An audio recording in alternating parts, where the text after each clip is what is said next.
In today's news, a new primary school for Joshua Dyke and LIAT resumes flights to the BVI beginning December 31st. And Brivaderm launched a new skincare line here in the BVI, as well as Governor Bryan advised USVI residents to get vaccinated. All this and more when 284 News returns.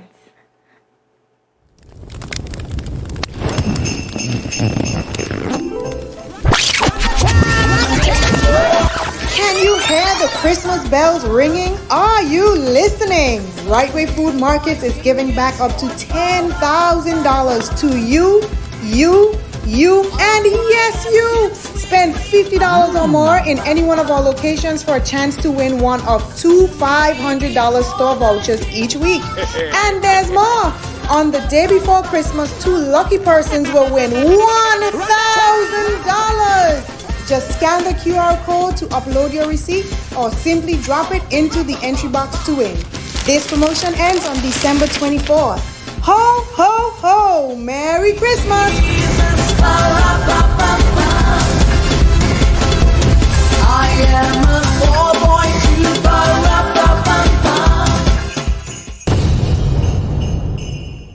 A warm 284 Media welcome to one and all. Thank you so much for joining us for today's edition of 284 News. It is Tuesday, December 22nd, 2020. My name is Javon Wilson. And I am Kyla Kenesha Forbes, and we are coming to you live straight out of the British Virgin Islands.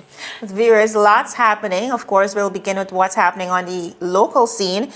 We do see a new primary school being built, or at least just yesterday they were able to sign that contract to commission the project.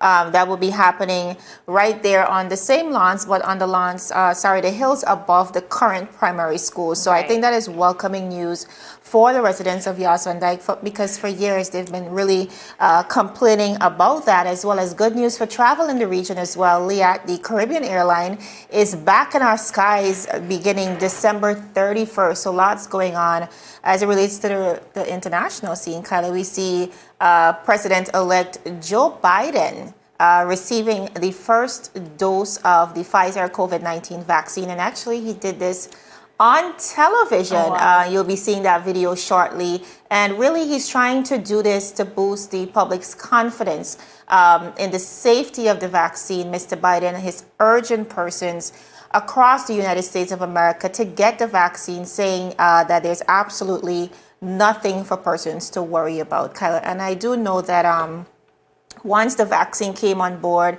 especially since it took under a year for persons experts to come up with something for this deadly virus, persons have really questioned the effects of the vaccine and whether the test and trial error was efficient enough to and proven to help the people across the world. But here we see leaders moving forward with it. Most definitely.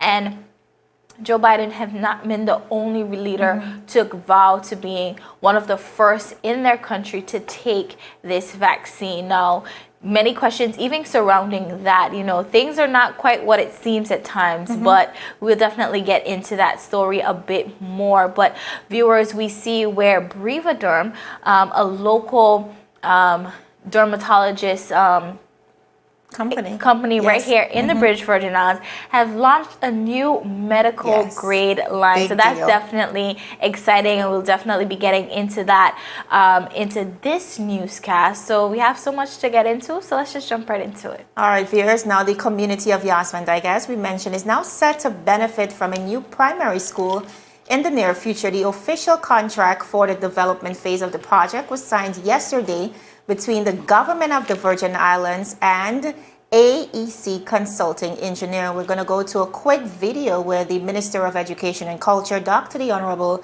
Natalio D. Wheatley, spoke to the opportunity. So listen in.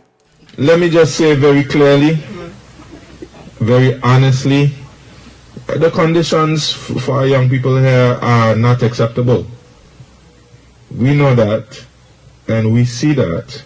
And it is time for us to get the ball rolling towards putting these young persons in a school, in a structure that they deserve. And we are happy that we are at this point now. I pledge to the people of Jos Van Dyke, I pledge to the district representative that for me, this is priority number one in the education system right now.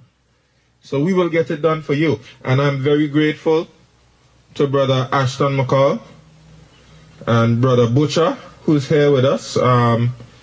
We give apologies on behalf of Brother McCall, who had a medical appointment and could not be here. But we came here to Jos Van Dyke. We did our studies, we did our walkthroughs. We met with the community, which is a very important aspect of the process. The community spoke clearly. They spoke loudly. And when we evaluated all the circumstances, we came to the conclusion that the hillside is the best place for the school. Of course, we have the flooding problem down here on the flat. The community said they want a recreational space for the community. And guess what? This is going to be the recreational space for the community. That's what the community said they want. That's what the community is going to get. You need a recreational space here. We need to make sure we raise up the basketball court, put it a little higher so we don't have the flooding issue that we're having.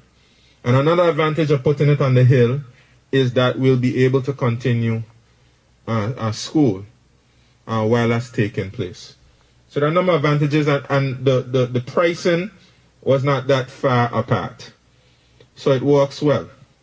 And thank you, Brother Butcher and Brother McCall, for assisting with that process. I also have to thank the donors, Tish and Jerry, and we have another donor as well, which secured through the Premier and the Minister for the 9th District, who have identified an additional donor.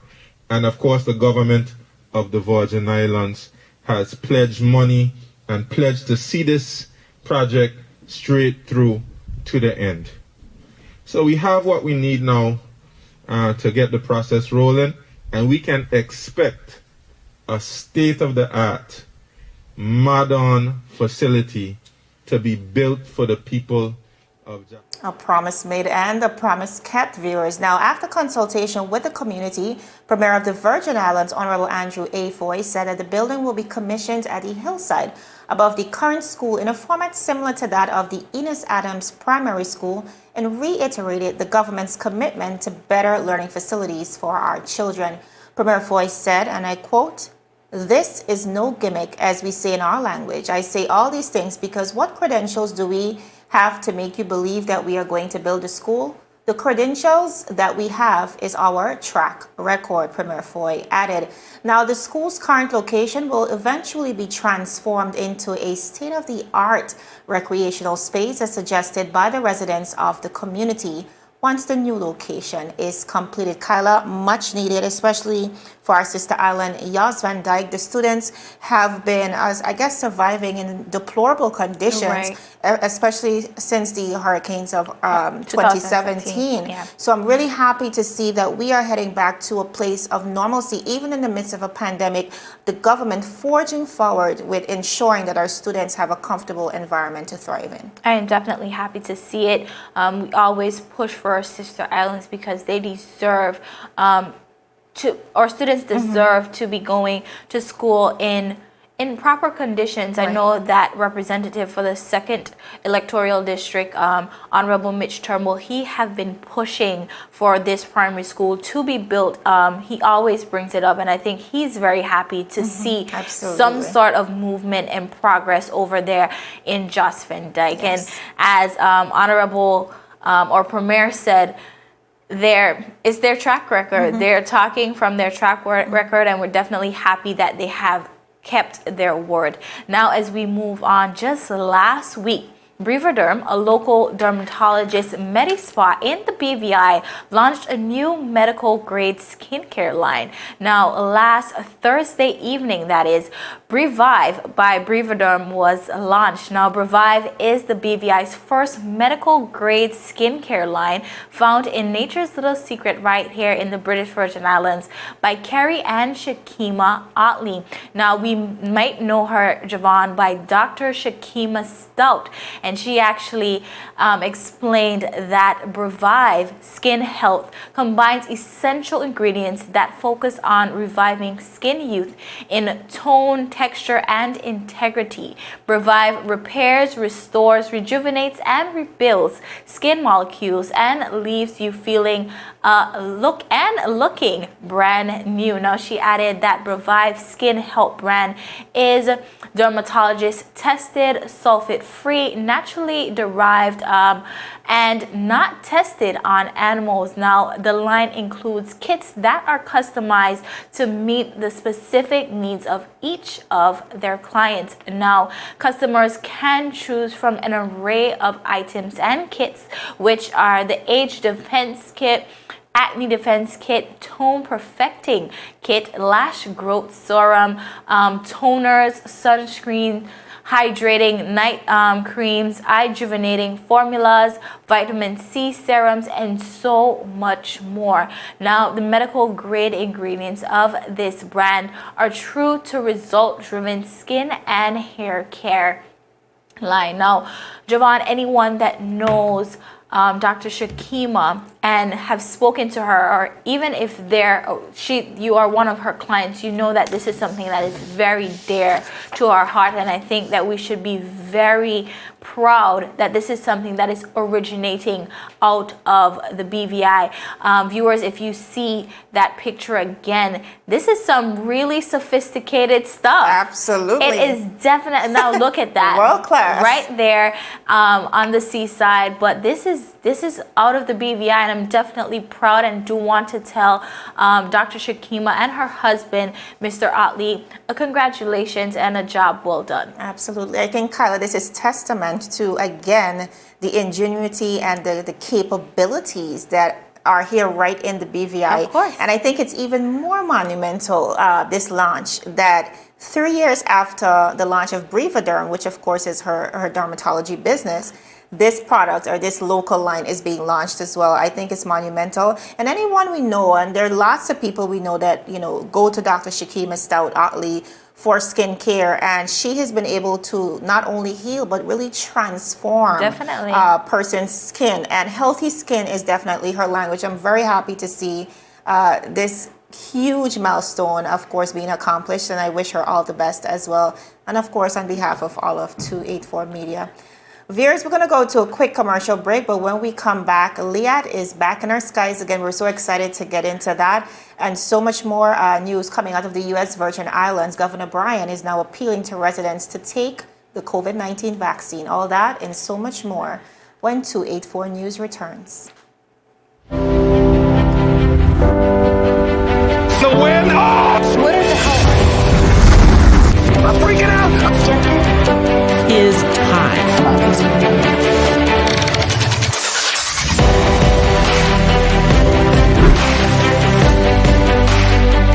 284 News. Coming to you live and direct from the beautiful British Virgin Islands. What's poppin'? What's really good? What's happening? What's happening? What's up? Davis has won it for the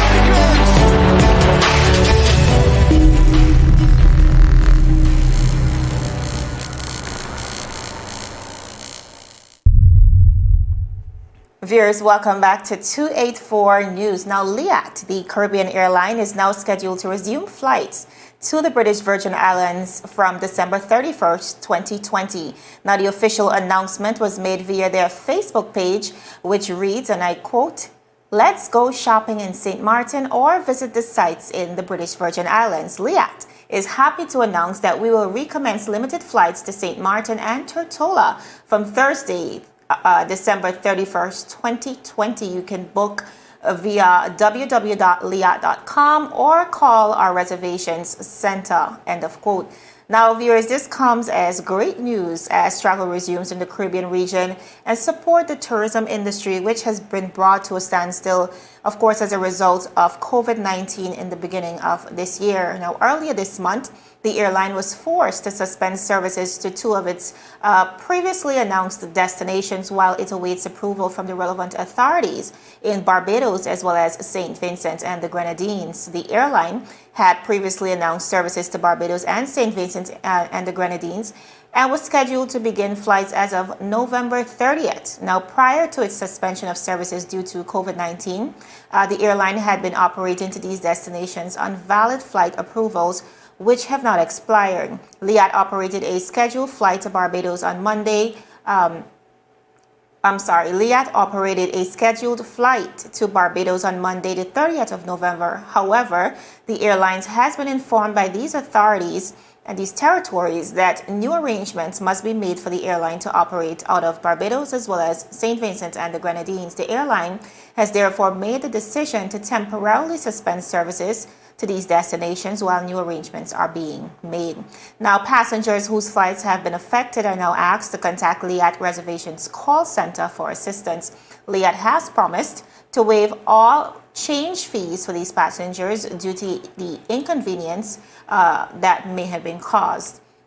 LIAT also expects to continue the addition to other destinations to which it operates a limited schedule of flights. It has completed the training requirements and made all necessary arrangements to receive the approval for flights to these destinations. Now, the airline, which has connections to over 15 countries across the Caribbean regions, halted flights earlier this year due to financial constraints associated with COVID-19 and restrictions on travel. The company is now under new administration, and that was as of the 24th of July 2020. Cleveland Seafort of BDO has been appointed their administrator. Now, Kyla, we do know LIAT, a very popular brand in our region for travel, has been through quite a number of challenges and transitions over the last year, especially as the tourism industry came to a halt within the region, and has really struggled. At one point, we do know LIAT was literally going into foreclosure. There was a point where governments were being petitioned across the region to come in and assist financially. But here we see them operating under new administration, but more importantly, coming back to the BVI as travel resumes across the region. This is an important story, especially for the BVI. As you said, LIAT is a very important household name across the Caribbean region. And I think something was missing. As you said, they went through a whole lot as it pertains to the pandemic and liquidations, but I'm really happy to see them flying again, but especially into BVI skies. Yes. Now, as we move on, now just last week, Governor Bryan told the VI Consortium, which is an online media site over in the U.S. Virgin Islands, that there would be no carnival in St. Thomas next year. We did report on that. And as the event traditionally happens in April, a time Mr. Bryan believes the territory will still be battling with COVID-19. Just asked last week whether it was safe to say that there would be no carnival in St. Thomas next year, Mr. Bryan said yes. He later added that while one never knows for sure, all signs point towards the territory getting back to a sense of normalcy when vaccination in the U.S. Virgin Islands has been widely distributed, which wouldn't happen until about summertime with best projections. But during his COVID-19 response update on Monday, Mr. Bryan altered his stance, stating that carnival in August does not sound like a bad idea, and that if the territory gets a handle on the virus, then including widespread use of vaccinations, the event could well happen. He said, and I quote, "Let's try to get vaccinated. Let's push back carnival to August. Maybe we could have Fete in August," Mr. Bryan said. He also said, "We'll be done with this coronavirus and hopefully we wouldn't see any part of this new strain that is possibly coming abroad in Europe," end quote. On September 28, Trinidad and Tobago Prime Minister Keith Rowley announced the cancellation of the popular event, which attract thousands of visitors yearly in March. A week later, Belize announced the cancellation of its famed carnival, which was scheduled for February 2021.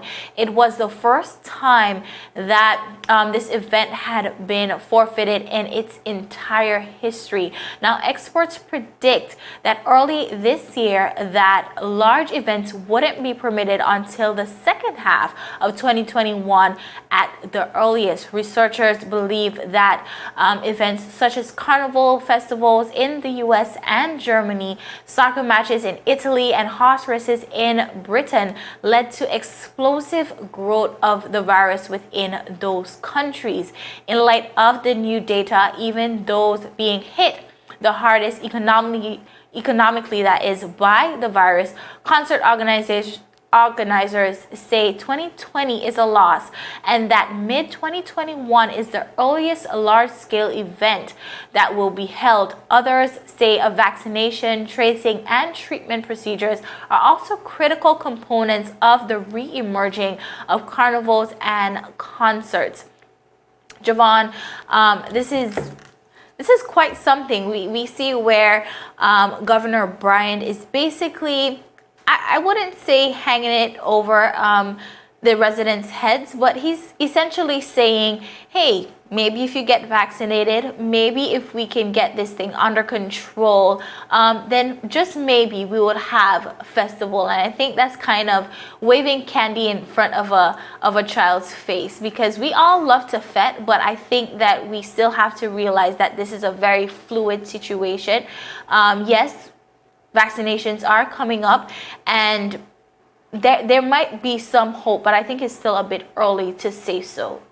I think Governor Bryan is definitely gambling. I think that's a dangerous thing to say, honestly. When we think about what the national epidemiologists across the world are saying, they're saying COVID-19 will not go away anytime soon. Matter of fact, they have put a date to it, and that date, viewers, is 2025. So in the midst of all of that, we need to take into consideration the fact that we are nowhere close to going back to that level of normalcy. Right. In addition to that, once you take the vaccine, there are no guarantees that you're not going to continue to spread the virus. So the same protocols have to be applied.